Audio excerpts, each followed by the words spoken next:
कि उस दोस्त को जिसका उसने केस लड़ा था वो आता है जेनिफर के साथी के पास और उसे कहता है मेरे साथ शॉपिंग पर चलोगी। इस पर वो कहती है शॉपिंग तुम करोगी, बदले में मुझे क्या मिलेगा? जिसके जवाब में वो कहता है मैं एक ऐसे डिजाइनर को जानता हूँ जो लड़कियों के फैशन की चीजें कहीं से भी ढूंढ के ला सकता है, तो बोलो तुम्हें क्या चाहिए? जो सुनकर जेनिफर की दोस्त को ख्याल आता है कि क्यों ना हम उससे जेनिफर के नए कपड़े ही बनवा लें। जिसके बाद ये दोनों उस डिजाइनर के काम करने वाली जगह पर पहुँच जाते हैं। वहाँ एक आदमी इनसे पूछताछ करता है क्योंकि उसे लग रहा था कि पुलिस वाले हैं, मगर जब उसे तसल्ली हो जाती है तो वो उन्हें अपनी खुफिया जगह पर लेकर जाता है जहाँ उन्हें हर तरह के कपड़े मिल सकते हैं। मगर जब ये लोग वहाँ आते हैं तो जेनिफर की दोस्त को काफी गुस्सा आ जाता है। वो कहती है तुम हमें पागल बना रही हो, यहाँ तो अवेंजर्स सुपर हीरो से जुड़ी कोई भी चीज कोई भी कपड़ा नहीं पड़ा। जिस लड़की के लिए मैं कपड़े बनवाने आई हूँ उसमें सुपर पावर्स है सच में, इस सब से उसका कुछ नहीं होने वाला। जिसके बाद अब आखिरकार ये उस डिजाइनर के पास जाने ही लगते हैं जो सुपर हीरोज के कपड़े और उनसे जुड़ी हर चीज बनाया करता था। जब ये लोग लिफ्ट के जरिए उसके पास जा रहे थे तो वो इनसे पूछता है तुम यहाँ किसके लिए कपड़े बनवाने आए हो? जिस पर जेनिफर की दोस्त कहती है शी हल के लिए जो हल की बहन है। इस पर वो कहता है ओके ठीक है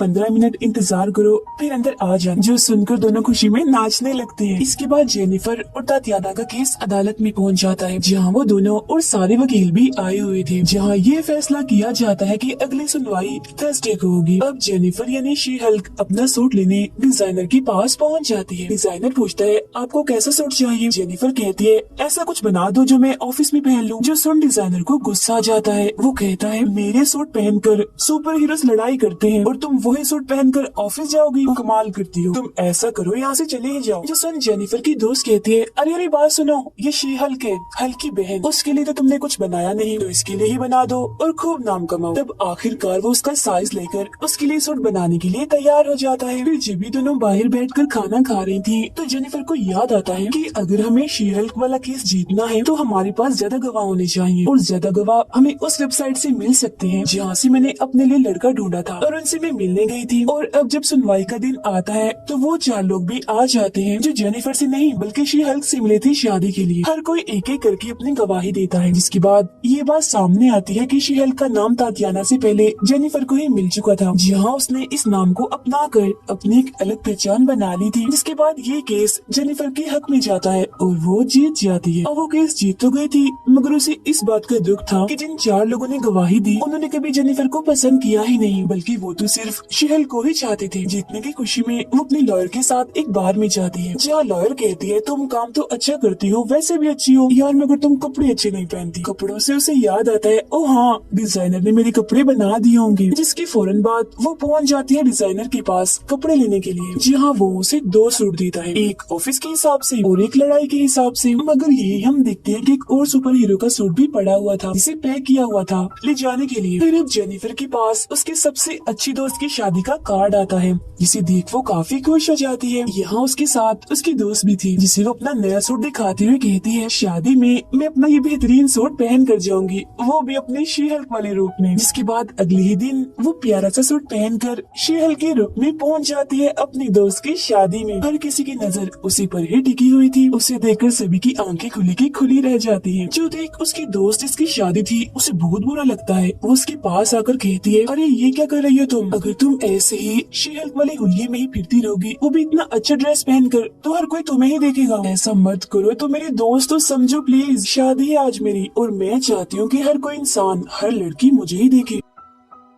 उधर जेनिफर की ऑफिस में एक और केस आ जाता है जहाँ एक बूढ़ा आदमी आकर कहता है कि मुझे अपनी बीवियों से डिवोर्स चाहिए। वो बहुत परेशान करती है, मैं तंग आ गया उनसे, इस केस को आप संभालो प्लीज। जिसके बाद जेनिफर की दोनों साथी लड़कियाँ इस केस पर अपना काम करना शुरू कर देती है। थोड़ी बहुत जांच पड़ताल करने पर उन्हें इस आदमी में ही गड़बड़ लगती है, इसीलिए वो इसे कहती है तुम हो ना जो 1 नंबर के नाशुक्रे और आलसी इंसान हो, तुम खुद तो कुछ करते नहीं और दूसरों से फायदा उठाते हो। जो सुन उससे गुस्सा आ जाता है और वो खिड़की से कूदकर एक बार फिर अपनी जान ले लेता है। मगर हम देखते हैं कि वो मरता नहीं क्योंकि उसके पास ये ताकत थी कि वो कभी भी नहीं मर सकता। शादी में हम देखते हैं कि एक और मेहमान आती है जो और कोई नहीं थी बल्कि थी तातियाना यानी शी हल्क की दुश्मन। उसे देखकर जेनिफर को गुस्सा आ जाता है, इसीलिए वो उसे कहती है ये मेरी दोस्त की शादी है, तुम यहाँ से निकलो, तुम्हारा यहाँ होना मुझे गुस्सा दिलाता रहेगा। जो सुन तातियाना कहती है मैं तो नहीं जा सकती क्योंकि मैं तुम्हारी दोस्त की हस्बैंड की कजन हूँ। फिर अब यहाँ जेनिफर की दोस्त उसे खूब काम निकलवाती है और साथ में ये भी कहती कहती है कि प्लीज शी-हल्क मत बनना पूरी शादी में। उधर उस बूढ़े आदमी का केस चल रहा था जहाँ उसकी सारी बीवियां आई हुई थी और अपने अपनी शिकायतें भी कर रही थी जो उन्हें अपने हस्बैंड से थी। वो अपने हस्बैंड पर केस भी करने आई थी। उनकी सारी बातें सुनकर जेनिफर की दोनों साथी लॉयर उस बूढ़े आदमी से कहती है, सर देख ले, आपको इस केस से निकाल तो देंगे मगर आपको भारी कीमत देनी पड़ेगी। मगर यहाँ वो कुछ नहीं कहता। थोड़ी नोकझोंक के बाद ये केस उसकी बीवियों के हक में चला जाता है। तो बूढ़ा आदमी अपनी बीवियों से माफी मांगता है और सब यहाँ से चले जाते हैं। उधर शादी में जेनिफर की मुलाकात एक लड़की से होती है जिसका नाम जोश था। उसे देखने से लग रहा था कि वो जेनिफर को पसंद करता है। अब तातियाना भी बाज नहीं आती। वो जेनिफर को काफी परेशान करती है, उसे काफी मारती है और कहती है, जल्दी करो,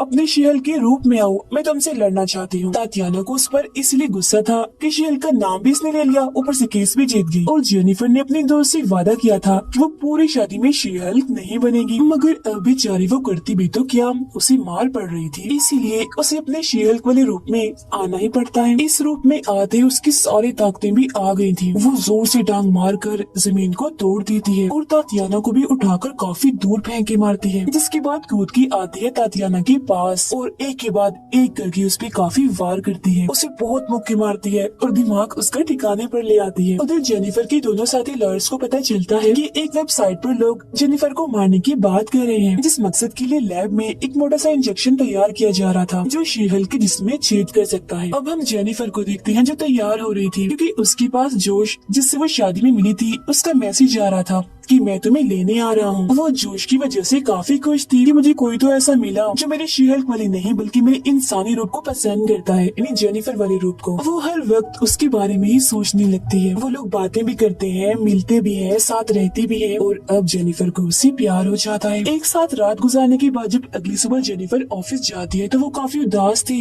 उसका दिल ही नहीं लग रहा था क्योंकि वो जोश को याद कर रही थी और साथ ही उसके मैसेज का इंतजार भी, क्योंकि रात से अब तक उसका कोई मैसेज नहीं आता और दूर पूरा एक दिन गुजर गया था मगर फिर भी मैसेज नहीं आता। बार बार वो फोन चेक करती है मगर कोई मैसेज नहीं आता और फिर तभी उसके पास एक ऑफिसर का फोन आता है जो बताता है कि एमिल यानी अबोमिनेशन की जो डिवाइस थी उसमें कोई खराबी हो गई है। पुलिस तो संडे की वजह से वहाँ जाएगी नहीं, तो क्यों ना हम दोनों वहाँ जाकर चेक करें कि क्या सच में उसने कोई असूल तोड़ा है कि उसकी डिवाइस में कोई खराबी आ गई है। अब जोश की वजह से वो जाना तो नहीं चाहती थी मगर ये उसका काम था तो उसे जाना ही पड़ता है। और अगले ही दिन वो और ऑफिसर एमिल के घर पहुंच जाते हैं मगर जब ये एमिल की डिवाइस चेक करते हैं तो उन्हें कोई खास जानकारी नहीं मिलती। तब एमिल भी उन्हें बताता है कि ये छोटा सा करंट था, आपको लगा होगा कि मैं यहाँ से भाग गया हूँ, नहीं नहीं ऐसा कुछ नहीं है, मैं यही हूँ। उसकी ये बात सुनकर ऑफिसर को यकीन आ जाता है और वो यहाँ से निकल जाता है। जिसके बाद एमिल और जेनिफर आपस में बातें करने लगते हैं। वो उसे कहती है कि कोई भी असूल कभी मत तोड़ना क्योंकि अगर तुमने ऐसा किया तो जहाँ से आए हो मतलब कि जेल से वापस वहीं डाल दिए जाओगे। अब तभी यहाँ दो अनजान सुपर हीरोज के बीच लड़ाई छिड़ जाती है और वो जेनिफर की गाड़ी पे आके गिरते हैं जिससे उसे गुस्सा आ जाता है और वो उनमें से एक को उठाकर फेंक देती है। मगर जब अपनी गाड़ी की हालत देखती है तो दंग रह जाती है क्योंकि गाड़ी का तो बुरा हाल हो गया था। तब यहाँ एमिल आकर कहता है, हाँ ये मेरे ही लोग हैं जिस सुकून की तलाश में इधर आए हैं जो इन्हें मिलेगा भी, और क्योंकि तुम्हारी गाड़ी भी खराब है तो जब तक ठीक नहीं हो जाती तुम भी यहीं रहो। जिसके बाद वो दोनों बातें करने लगती है। जिस दौरान जेनिफर की नजर बस अपने मोबाइल पर ही थी। वो तो बस नेटवर्क की तलाश में थी मगर हर जगह no service no service no service आ रहा था। नेटवर्क का तो नामो निशान तक नहीं था और फिर एक छोटे से केबिन में उसे सिग्नल मिल ही जाता है मगर यहाँ एमिल और उसके साथी बैठे हुए थे और क्योंकि यहाँ सिग्नल मिल गए थे तो उसे यहाँ पर बैठना ही पड़ता है। मगर तभी वहाँ वो गुंडा आ जाता है जिसने एक बार जेनिफर पर जानलेवा हमला किया था, जिसे देखकर उसे गुस्सा आ जाता है और वो अपने शी-हल्क वाले रूप में आकर उस पर हमला कर देती है, उठाकर उसे काफी दूर फेंकती है। जो देख एमिल कहता है, ओ रुक जाओ शांत हो जाओ, इस जगह पर कोई भी अपने सुपर पावर्स का इस्तेमाल नहीं करता, कोई भी नहीं लड़ता, हम सुकून की शांति की तलाश। हाँ केस तो करना पड़ेगा मगर जूते बनाने वाले पर। क्यों उसने तुम्हें खराब जूते दिए? तो क्या मैं उसका नाम जान सकती हूँ? और जैसे वो नाम बताता है शी-हल्क काफी हैरान रह जाती है क्योंकि ये वही डिजाइनर था जिसने इसके कपड़े भी डिजाइन किए थे और वो बेचारी यहाँ फंस गई थी। इसीलिए अपने सीनियर ऑफिसर के पास जाती है और पूछती है, सर प्लीज मुझे थोड़ी फेवर दीजिए, या मैं ये केस ना लड़ूं या फिर आप इस केस को किसी और वकील को दे दो क्योंकि वो डिजाइनर तो मेरे कपड़े भी बनाता है। अगर मैं ही उसके खिलाफ केस लड़ूंगी तो ये तो मेरा भी नुकसान है। जो सन ऑफिसर उसे सीधे ये सलाह देते हैं कि हो सके तो इस केस को तुम बाहर ही निपटा लो, कोर्ट तक लेकर ही ना हो। जिसके बाद वो फौरन उस डिजाइनर के पास पहुंच जाती है और उसे कहती है कि एक सुपर हीरो ने तुम पर केस किया है, मगर मैं जानती हूँ कि तुम एक अच्छे इंसान हो, दिल के साफ हो, तो तुम किसी का नुकसान भी नहीं कर सकते। तो अगर तुम मेरे उस क्लाइंट को उसके पैसे वापस कर दो तो हम इस केस को यही रफा दफा कर सकते हैं। लेकिन ये सुनकर डिजाइनर को गुस्सा आ जाता है और वो जेनिफर का पार्टी में जाने वाला सूट जिसे वो अभी बना रहा था उसे फाड़ देता है, जो देखकर जेनिफर का गुस्सा भी हद से बढ़ जाता है। इसीलिए वो कहती है कि ठीक है फिर अब मैं तुम्हें कोर्ट में ही देख लूंगी। जिसके बाद अगले दिन हम कोर्ट का सीन देखते हैं जहाँ अब एक और सुपर हीरो आता है जिसका नाम मैट मर्डोक है, जो असल में डिजाइनर का वकील बन के आया था। फिर अब जैसे केस शुरू होता है तो जेनिफर बताती है कि इस डिजाइनर ने अभी तक जितने भी कपड़े चीजें बनाई हैं, लोगों को हमेशा उसी मसलों और मुश्किलात का सामना ही करना पड़ा। जिस पर मर्डो कहता है कि गलती इधर लीफ रॉ की है, इसने अपने जूतों में पेट्रोल भरवाया ही क्यों था और उन्हें इतना हाई टेम्परेचर पर क्यों रखवाया। डिजाइनर भी बोलता है हालांकि मैंने भी इसे ऐसा करने से मना किया था, मगर इसने जिद करके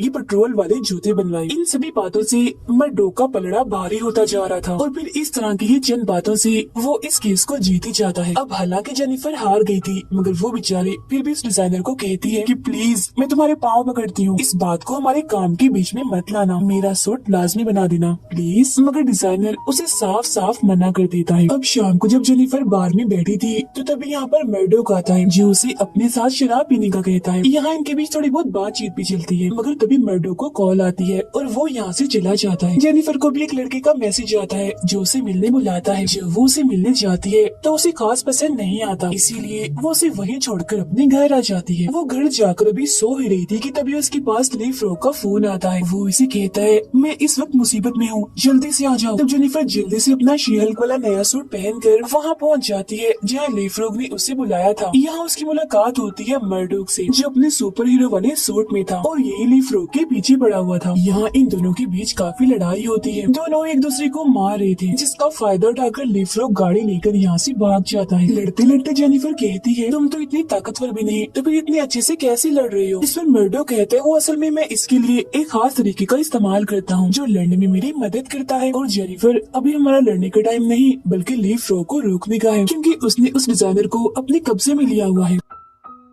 तब यहाँ दोनों लड़ना छोड़कर डिजाइनर को बचाने का सोचते हैं। डिजाइनर बहुत सारे गुंडों के साथ एक जगह पर बैठकर काम कर रहा था, तभी उसके पास लीफ रॉ आता है और कहता है मेरे लिए एक ऐसा सूट बनाओ जिसमें गोलियां, बॉम्ब, बारूद सब कुछ हो और दूर उड़ने वाले जूते भी हों। जबकि बिल्डिंग के ऊपर जेनिफर और मर्डोक ये प्लान बना रहे थे कि हम नीचे कैसे जाएं। मर्डोक कहता है कि छुपकर हम जाते हैं और एक एक करके सबको मारकर हरा देते हैं। जिस पर जेनिफर कहती है मेरी मानो दीवार तोड़कर सीधा अंदर जाती है और सबको खूब मारती। अब हालांकि उनकी सोच इधर थी तो अलग अलग, मगर फिर भी अपने अपने मुताबिक वो उन गुंडों को मारने चले जाते हैं। जहाँ मर्डोक अपने हिसाब से एक एक करके गुंडों को जब मार रहा था तो तभी अचानक से सामने से और भी बहुत सारे गुंडे आ जाते हैं। लेकिन तभी इधर अचानक से शी हल्क आकर एक एक झटके में उन्हें मार देती है, जिसके बाद काफी मारपीट के बाद आखिरकार डिजाइनर को बचा लिया जाता है और वो अपनी जान बचाने के बदले में जेनिफर की पार्टी वाला सूट बनाने के लिए तैयार हो जाता है। अब जैसी सुबह होती है तो मर्डोक यहाँ से चला जाता है, जबकि जेनिफर से मिलने उसकी लॉयर साथी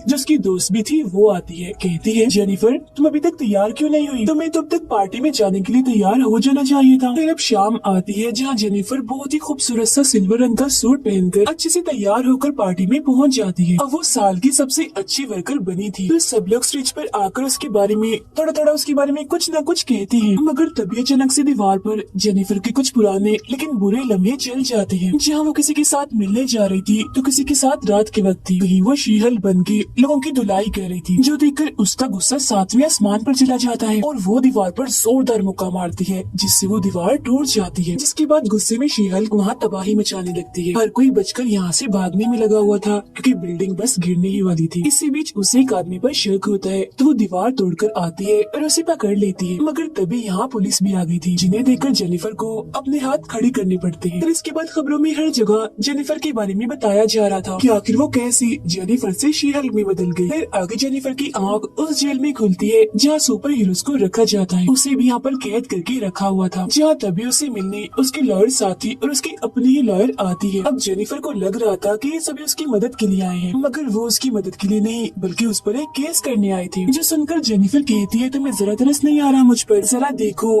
कैसे मेरा पर्दा सबके सामने फाश किया, मुझे बेनकाब किया, तुम्हें तो मेरी मदद करनी चाहिए, उल्टा तो मुझ पर केस करने के लिए आए हो। जहाँ तभी उसकी लॉयर कहती है कि अगर तुम्हें बचना है तो सभी शर्तों को मानना होगा। जिसके बाद उसकी टांग पर एक डिवाइस लगा दी जाती है। हर जगह खबरों में उसके बारे में बुरी बुरी बातें चल रही थी और तो और उसे फिलहाल काम से भी निकाल दिया गया था। अब इस तरह के माहौल में जेनिफर का दिल अपने घर में नहीं लग रहा था, तो वो अपना घर छोड़कर अपने मॉम डैड के पास आ जाती है, जहाँ वो फैमिली खाना खाती है और उसके मॉम डैड उसे काफी सहारा देती है। उधर जेनिफर की दोस्त ये पता लगवाने की कोशिश कर रही थी कि आखिर पार्टी में जेनिफर के बारे में वो सारे वीडियोस किसने चलाई, जहाँ तभी उसे पता चल जाता है कि ये सब एक वेबसाइट से हुआ था जिसके मालिक का नाम है हल्किंग, जिसे जोश ने जेनिफर का सारा डेटा भेजा था। जो देखकर जेनिफर की दोस्त सोचती है कि यहाँ पर तो बहुत सारे लोग हैं, तो अगर किसी एक को भी पकड़ लिया जाए तो हल्किंग का पता लग सकता है। तो वो जेनिफर की बचपन की एक वीडियो जैसे उस वेबसाइट में डालती है तो फौरन उस पर हल्किंग जवाब देता है, जिससे जेनिफर की दोस्त को उसकी लोकेशन का पता चल जाता है, मतलब कि इस वक्त वो किधर है। जेनिफर सारे हालात की वजह से काफी परेशान थी, इसीलिए पहले वो हल को मैसेज करती है, मगर कोई जवाब न आने पर एमिल को करती है, यानी अबोमिनेशन को। मगर क्योंकि उसके इलाके में नेटवर्क नहीं था तो वो खुद ही उससे मिलने पहुंच जाती है, मगर उसे वो वहाँ पर नहीं मिलता। इसी वक्त जेनिफर के दोनों दोस्त भी यहाँ आ जाते हैं, क्योंकि ये वही लोकेशन थी जो उसके दोस्त ने निकाली थी